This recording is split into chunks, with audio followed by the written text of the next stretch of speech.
luar biasa. Katika Luar biasa dong. tetap sukacita ya hari Tetap ini. dong. Wah, kita ketemu lagi. Iya. Kalau hari Minggu kita harus Semangat. bersukacita. Bersukacita. Semangat. Senin, Selasa, Rabu, Kamis, Jumat, Sabtu, Minggu Tetap bersukacita. bersukacita. Oke, sebelumnya kita mau berdoa dulu. Kita mau angkat tangan kita. Kita mau siapkan hati kita untuk datang sama Tuhan Yesus. Kita berdoa, Tuhan Yesus yang baik. Terima kasih untuk hari ini Tuhan Yesus. Kami bersyukur untuk segala yang Tuhan berikan atas hidup kami.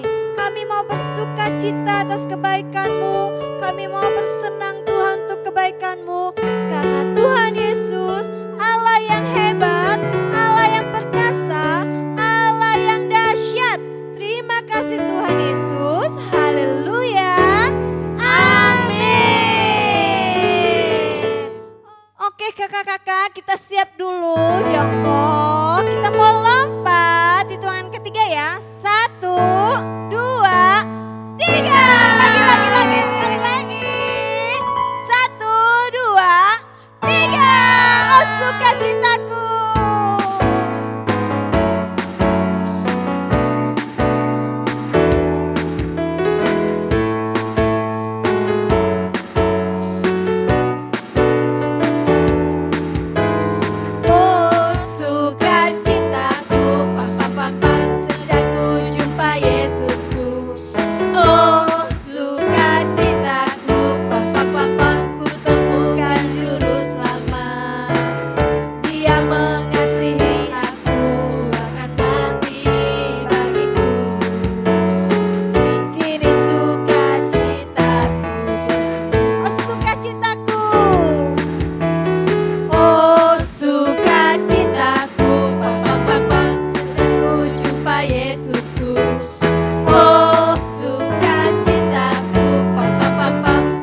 Oh yes, yes yes yes.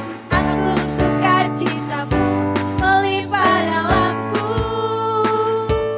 Ku menari dan bersorak, pujimu di setiap waktu. Sebab suka cintamu ada dalamku. Mengalir bersamamu, bersuka di dalammu, mengikutimu Tuhan dalam kegerakanmu, melayanimu Tuhan di dalam sukacitaku. Sebab hanya Tuhan yang membuat sukacitaku penuh. Sebab hanya Tuhan yang membuat sukacitaku penuh. Sebab hanya Tuhan. Sebab hanya Tuhan yang membuat sukacitaku penuh. Yeay, tepuk tangan buat Tuhan Yesus. Terima kasih Tuhan Yesus. Tuhan Yesus baik ya Kak ya? Tentu dong, Tuhan itu pasti selalu baik. Iya, kita harus tetap bersukacita karena apa Kak Arum? Tuhan Yesus baik. Baik. Kita mau dengar firman Tuhan. Adik-adik yang di rumah siapkan hati, siapkan Alkitabnya ya, siapkan Alkitabnya. Kita mau dengar firman Tuhan, kita mau baca Alkitab ya, kita mau angkat satu pujian, Tuhan ku mau menyenangkanmu.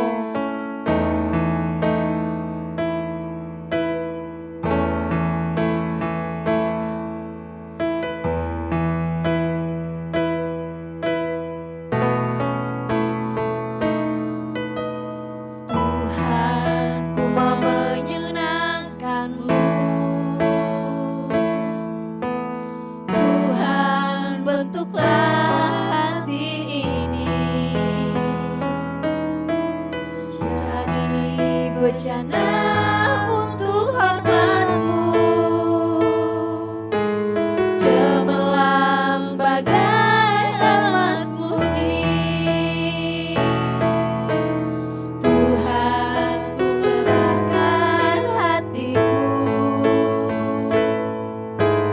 semua ku berikan padamu. Kudus dan hingga tulus selalu, agar aku menyenangkanmu, menyenangkanmu, senangkanmu. Hanya itu kerinduanku, menyenangkanmu, senangkan hatimu. Hanya itu kerinduanku, menyenangkanmu, menyenangkanmu, senangkanmu. Hanya itu kerinduanku, menyenangkanmu, senangkan hatimu. Hanya itu kerinduanku, hanya itu kerinduanku, hanya itu kerinduanku.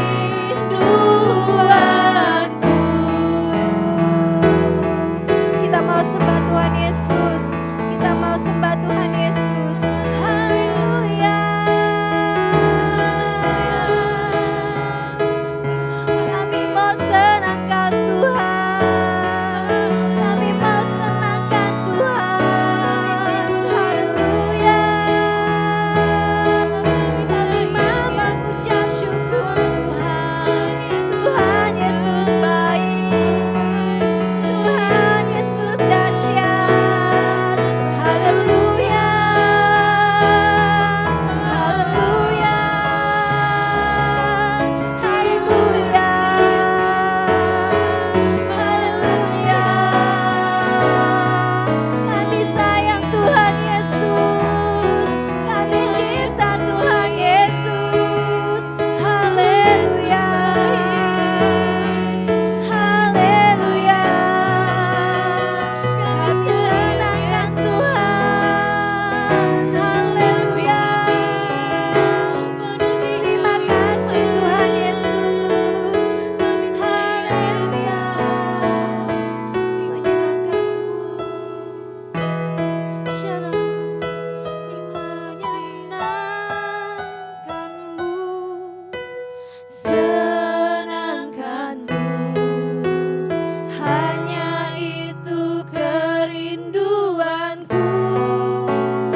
adik-adik, berjumpa kembali dengan Kak Dewi.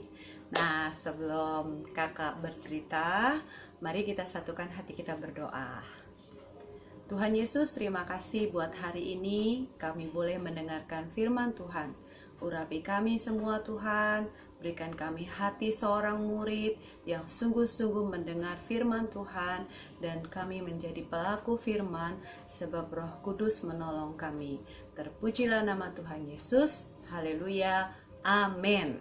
Nah, hari ini kakak mau ingatkan kembali ya tentang visi tahun 2020, tahun dimensi yang baru. Iya, betul sekali. Nah, hari ini kakak juga mau memberitahukan kepada adik-adik tentang DNA gereja kita, yaitu restorasi Pondok Daud. Apa sih restorasi Pondok Daud itu?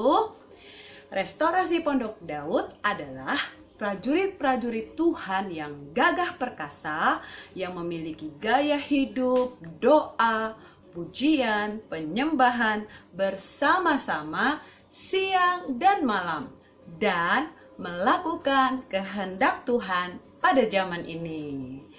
Nah, dalam Yoel 2 ayat 28 dan 29 dikatakan seperti ini adik-adik.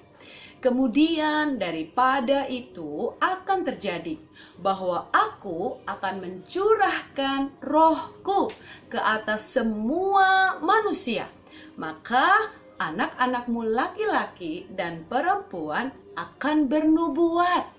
Orang-orangmu yang tua akan mendapat mimpi. Teruna-terunamu akan mendapat penglihatan-penglihatan. Juga ke atas hamba-hambamu laki-laki dan perempuan akan kucurahkan rohku pada hari-hari itu. Nah, adik-adik perhatikan. Aku akan mencurahkan rohku ke atas semua manusia. Maka anak-anakmu laki-laki dan perempuan akan bernubuat. Itu termasuk adik-adik semuanya. Nah, hari ini kakak akan bercerita tentang perjalanan Elia dan Elisa. Judul firman hari ini, berjalan bersama untuk menggenapi rencana Tuhan. Diambil dari 2 Raja-Raja 2 ayat 1 sampai 14. Nah, adik-adik masih ingat kan cerita di minggu-minggu yang lalu tentang Elia? Waktu Elia mengumpulkan 450 Nabi Baal, lalu Elia mengajak untuk menyatakan Allah mana yang benar, Allah mana yang hidup, Allah mana yang layak disembah. Lalu Elia minta Tuhan mengadakan mujizat, api turun dari langit, dan di saat itu nyata-nyatalah bahwa Allah yang disembah Elia adalah Allah yang hidup. Nabi-nabi Baal tidak bisa mendatangkan api turun dari langit. Dan di hari itu, Dek, semua bangsa Israel, rakyat Israel mulai percaya bahwa Tuhan Allah yang disembah Elia, Tuhan Allah Israel adalah Tuhan Allah yang hidup. Dan hari itu juga Elia perintahkan 450 nabi-nabi Baal itu dihukum mati, dibinasakan. Nah, apa yang terjadi adik-adik? Elia dikejar-kejar oleh Isabel. Isabel waktu itu mengancam bahwa Elia akan dibunuh, akan dibinasakan. Lalu Elia ketakutan sampai Elia lari. Dia bersembunyi di Gunung Horeb. Masih ingat kan cerita yang minggu lalu? Dia sembunyi karena dia takut dari Isabel. Tapi justru dalam ketakutannya dan di tengah-tengah persembunyiannya, Tuhan datang. Tuhan berfirman, sedang apa kamu Elia? Tugasmu bukan sembunyi. Ayo keluar sana. Ada tugas yang lebih besar. Kamu harus mengurapi banyak orang untuk meneruskan pekerjaanmu, menyelesaikan amanat agung. Nah, apa yang kemudian terjadi? Nah, Elia mengurapi Elisa. Elisa itu adalah anak rohaninya Elia. Ternyata Nabi Elia sudah mempersiapkan Elisa selama ini. Elisa waktu sebelum dipanggil oleh Elia untuk mengikutinya, Elisa punya ladang sendiri loh. Dia punya lembu yang banyak, punya ladang yang luas. Tapi karena Elisa cinta Tuhan, Elisa ingin ikut Elia untuk sungguh-sungguh melayani Tuhan. Dia jual ladangnya, dia jual lembunya, dan dia memutuskan mengikuti Elia. Nah, Elisa berjalan bersama dengan Elia. Kita mau tahu ya, perjalanannya kemana aja ya. Nah, yang pertama, Elia berjalan ke Gilgal.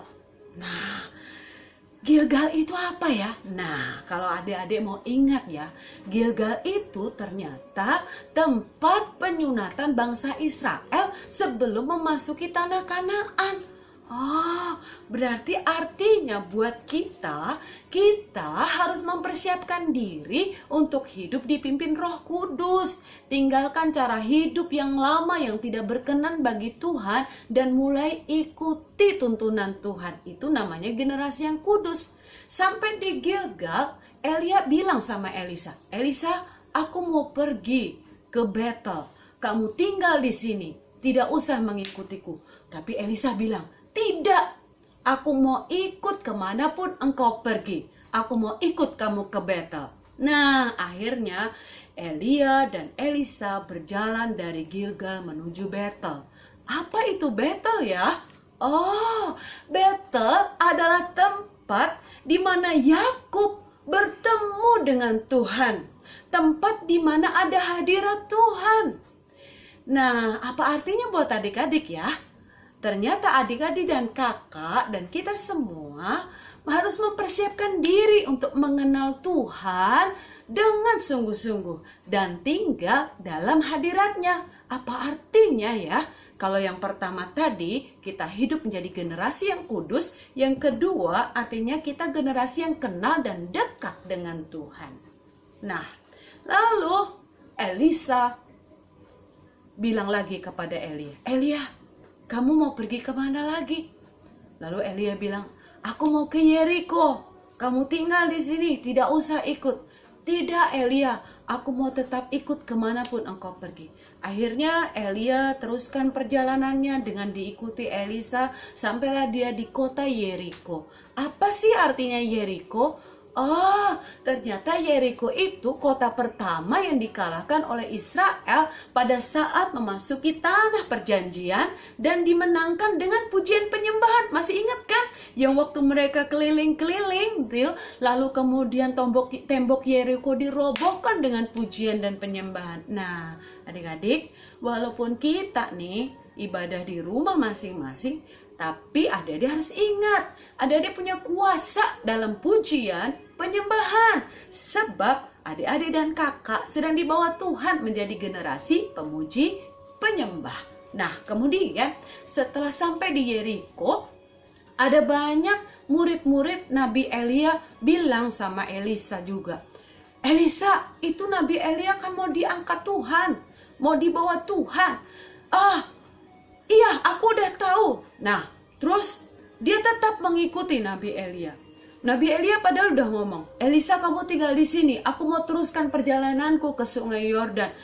Lalu Elisa jawab, "Tidak, aku tetap mau ikut. Kemanapun engkau Elia pergi, aku tetap mau ikut." Akhirnya Elia meneruskan perjalanannya menuju Sungai Yordan dan Elisa tetap setia mengikutinya. Nah, apa ya? Kenapa ya kok mereka ke Sungai Yordan ya?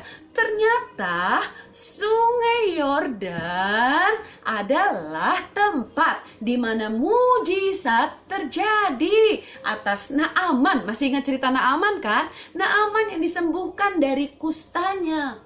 Nah, kunci kesembuhan Naaman ternyata adalah kerendahan hatinya, di mana dia bersedia membenamkan dirinya sebanyak 7 kali. Padahal Naaman itu kan jenderal. Nah, Sungai Yordan adalah tempat di mana kemuliaan Tuhan dinyatakan. Sungai Yordan menjadi kering pada saat kaki imam mengangkat tabut masuk ke dalam air. Kemuliaan Tuhan terjadi karena mereka percaya dan melakukan kehendak Tuhan meskipun tidak masuk akal. Nah, apa maksudnya ya? Nah, hari-hari ini adik-adik dan kakak dibawa Tuhan menjadi generasi yang rendah hati, percaya, dan taat pada kehendak Tuhan. Nah, akhirnya sampailah mereka di sungai Yordan. Nabi Elia mengambil jubahnya lalu memukulkannya di sungai Yordan. Wah, langsung Elisa kagetnya minta ampun. Itu sungai Yordan tiba-tiba tersibak.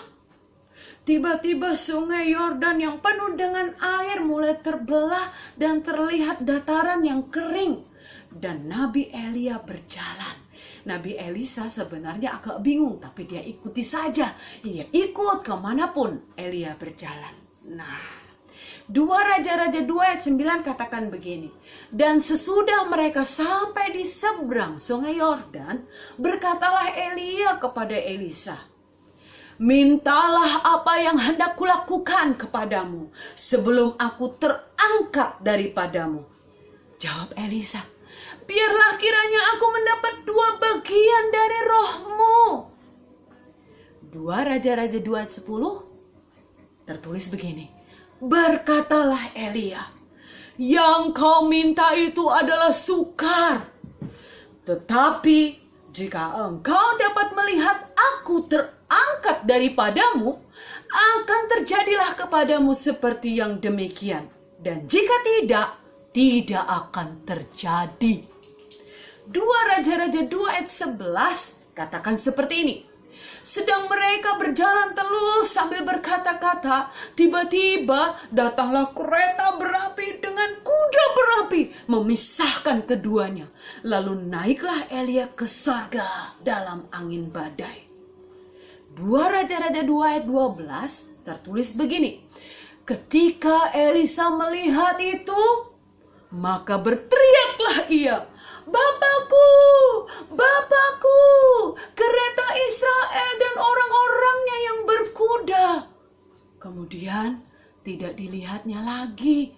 Lalu direnggutnya pakaiannya dan dikoyakkannya menjadi 2 koyakan.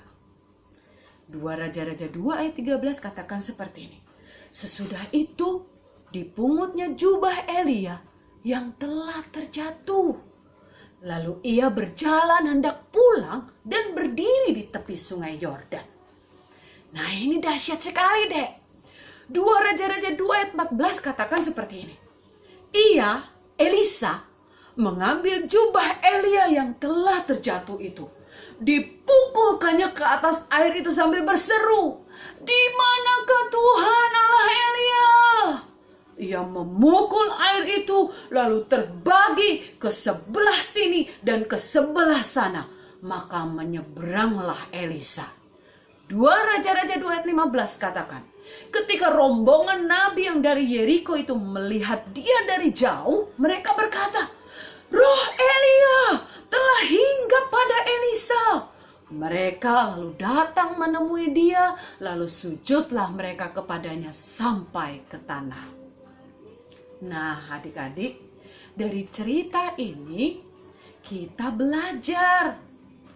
Yohanes 14 ayat 12 katakan begini. Aku berkata kepadamu, sesungguhnya barang siapa percaya kepadaku, ia akan melakukan juga pekerjaan-pekerjaan yang aku lakukan. Bahkan pekerjaan-pekerjaan yang lebih besar daripada itu. Sebab aku pergi kepada Bapa. Nah, setiap kita, adik-adik juga kakak dan papi mami yang sudah dipenuhi oleh Roh Kudus akan melakukan pekerjaan yang besar di era Pentakosta ketiga ini. Nah, jadi pemikiran kita harus berubah. Mungkin kita berpikir, Tuhan hanya mau pakai pendeta. Tuhan hanya mau pakai nabi-nabi besar. Tuhan hanya mau pakai hamba-hamba Tuhan yang hebat. Tidak, adik-adik. Ternyata Tuhan mau pakai semua orang percaya. Karena firman Tuhan katakan, ketika Roh Kudus turun ke atasmu, engkau akan terima kuasa. Sebab itu, adik-adik, kakak, dan juga papi mami harus dipenuhi Roh Kudus untuk melakukan pekerjaan yang besar di era Pentakosta ketiga ini. Nah, yang kedua, kakak mau ajak adik-adik baca Yeremia 33 ayat 3. Berserulah kepadaku, maka aku akan menjawab engkau dan akan memberitahukan kepadamu hal-hal yang besar dan yang tidak terpahami, yakni hal-hal yang tidak kau ketahui. Mazmur 8 ayat 3 katakan begini, dari mulut bayi-bayi dan anak-anak yang menyusu telah kau letakkan dasar kekuatan karena lawanmu untuk membungkamkan musuh dan pendendam. Apa artinya ya? Yang tadi artinya adik-adik harus mulai merubah pikiranmu bahwa Tuhan mau pakai semua orang percaya yang dipenuhi Roh Kudus untuk melakukan pekerjaan yang besar, menyelesaikan amanat agung Tuhan Yesus. Dan hal yang kedua, pakai mulutmu untuk berdoa, karena Tuhan sudah berikan di mulut kita kuasa. Nah, apa sih yang dimaksud dengan Pentakosta ketiga? Pentakosta ketiga, pencurahan Roh Kudus yang dahsyat di zaman now. Penuaian jiwa terbesar dan terakhir. Bangkitnya generasi Yeremia, generasi yang dipenuhi Roh Kudus, cinta mati-matian kepada Tuhan Yesus, tidak kompromi terhadap dosa, dan bergerak memenangkan jiwa. Pentakosta ketiga artinya Pentakosta ketiga bergerak dari Indonesia ke bangsa-bangsa. Gerakan ini dari timur ke barat dan akan kembali ke Yerusalem. Dan Pentakosta ketiga adalah kuasa yang diberikan Tuhan kepada kita untuk menyelesaikan amanat agung Tuhan Yesus. Nah, sekarang kakak mau tanya sama adik-adik. Maukah adik-adik menjadi pembawa pesan Pentakosta ketiga? Nah, yang mau, yuk angkat tanganmu, ikuti doa kakak ya. Tuhan Yesus, penuhi saya dengan Roh Kudus. Berkuasalah dan pimpin hidup saya. Saya mau hidup kudus. Saya mau mengenal Tuhan dan dekat dengan Tuhan. Saya mau suka berdoa, memuji, dan menyembah Tuhan. Saya mau rendah hati, percaya, dan taat pada kehendak Tuhan. Tuhan Yesus, tolong saya. Dalam nama Tuhan Yesus. Amin. Shalom teman-teman, mari kita perkatakan Mazmur 91 dengan hati yang percaya. Dalam lindungan Allah, orang yang duduk dalam lindungan yang maha tinggi dan bermalam dalam naungan yang maha kuasa akan berkata kepada Tuhan, tempat perlindunganku dan kubu pertahananku, Allahku yang kupercayai. Sungguh Dialah yang akan melepaskan engkau dari jerat penangkap burung, dari penyakit sampar yang busuk. Dengan kepaknya ia akan menundungi engkau, di bawah sayapnya engkau akan berlindung. Kesetiaannya ialah perisai dan pagar tembok. Engkau tak usah takut terhadap kedahsyatan malam, terhadap panah yang terbang di waktu siang, terhadap penyakit sampar yang berjalan dalam gelap, terhadap penyakit menular yang mengamuk di waktu petang. Walau 1000 orang rebah di sisimu dan 10.000 di sebelah kananmu, tetapi itu tidak akan menimpamu. Engkau hanya menontonnya dengan matamu sendiri dan melihat pembalasan terhadap orang-orang fasik. Sebab Tuhan ialah tempat perlindunganmu, yang maha tinggi telah kau buat tempat perteduhanmu, malapetaka tidak akan menimpa kamu, dan tulah tidak akan mendekat kepada kemahmu. Sebab malaikat-malaikatnya akan diperintahkannya kepadamu untuk menjaga engkau di segala jalanmu. Mereka akan menatang engkau di atas tangannya, supaya kakimu jangan terantuk kepada batu. Singa dan ular tedong akan kau langkahi, engkau akan menginjak anak singa dan ular naga. Sungguh hatinya melekat kepadaku, maka aku akan meluputkannya, aku akan membentenginya, sebab ia mengenal namaku. Bila ia berseru kepadaku, aku akan menjawab, aku akan menyertai dia dalam kesesakan. Aku akan meluputkannya dan memuliakannya. Dengan panjang umur akan kukenyangkan dia dan akan kuperlihatkan kepadanya keselamatan daripadaku. Amin.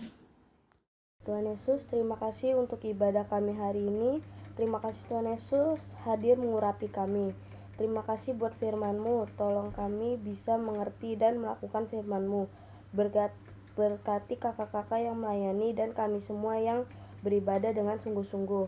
Kami berdoa buat lingkungan kami tinggal damai sejahtera, keamanan, perlindungan, keselamatan di dalam nama Tuhan Yesus terjadi di lingkungan kami. Dikuduskanlah nama-Mu, datanglah kerajaan-Mu, jadilah kehendak-Mu di kota ini seperti di sorga. Di dalam nama Tuhan Yesus. Terima kasih Tuhan Yesus buat bangsa kami Indonesia. Datanglah kerajaan-Mu, jadilah kehendak-Mu di Indonesia seperti di sorga. Sembuhkan, pulihkan Indonesia. Kami percaya Indonesia akan jadi berkat bagi bangsa-bangsa. Kami berdoa buat pemerintah, penduduk Indonesia dan lingkungan kami tinggal. Tuhan berikan roh takut akan Tuhan, damai sejahtera, keamanan, perlindungan. Tuhan Yesus tolong kota kami, bangsa Indonesia dan bangsa-bangsa. Di dalam nama Tuhan Yesus, haleluya, amin. Kami berdoa buat setiap keluarga dan gereja Tuhan. Tuhan Yesus hadir melawat setiap keluarga, pemimpin rohani, dan semua umat Tuhan. Tuhan Yesus sembuhkan, pulihkan, bangkitkan, dan nyatakan kuasa mujizat-Mu. Penuhi kami dengan kuasa Roh Kudus, mujizat, dan kesembuhan. Pakai kami menjadi alat Tuhan, menyelesaikan amanat agung Tuhan Yesus, di dalam nama Tuhan Yesus. Doa kerja Tuhan buat gembala mengerja buat umat Tuhan, berkati, berdungi, berkesehatan, kekuatan, makin dekat, makin sungguh-sungguh dengan Tuhan. Terima kasih. Kami percaya Pentakosta ketiga terjadi saat ini. Roh Kudus dicurahkan besar-besaran. Tuhan bangkitkan generasi Yeremia, anak-anak muda yang takut akan Tuhan, cinta mati-matian akan Tuhan, tidak kompromi akan dosa, dan bergerak memenangkan jiwa. Mukjizat, kesembuhan, pemulihan, penuaian jiwa terjadi di Indonesia dan bangsa-bangsa di dalam nama Tuhan Yesus. Tak lupa kami juga berdoa buat kakak-kakak Starji dan anak-anak Starji bersama keluarga kami masing-masing. Kami semua aman dalam perlindungan Tuhan. Tuhan berikan kesehatan, kekuatan, hati yang terus melekat dengan Tuhan. Kami percaya pernyataan perlindungan, pembelaan Tuhan Yesus sempurna di dalam nama Tuhan Yesus. Sekarang mari kita angkat kedua tangan kita, arahkan hati kepada Tuhan Yesus. Terimalah segala berkat yang besar dari Allah Bapa di dalam Tuhan kita, Tuhan Yesus, penyertaan dari Allah Roh Kudus, menyertai kita semua, menyertai anak-anak semua, adik-adik, mulai hari ini sampai selama-lamanya. Amin.